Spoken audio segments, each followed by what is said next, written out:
Uè, buongiorno. Stasera giocare con il Bologna. Dobbiamo dare tutto per tutto.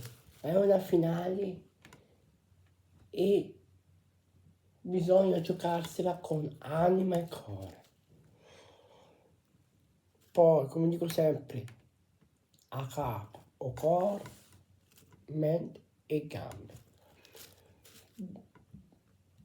Diamo tutto, facciamo vedere chi si manubria e forza Napoli. Napoli, forza, diamo quello che abbiamo dentro il cuore. Forza, Napoli, e sempre comunque sarò sempre con voi. Forza Napoli. Ragazzi, abbiamo una Supercoppa da sognare e sogniamola in cielo per Maradona, per Napoli, per tutti i napoletani e forza Napoli.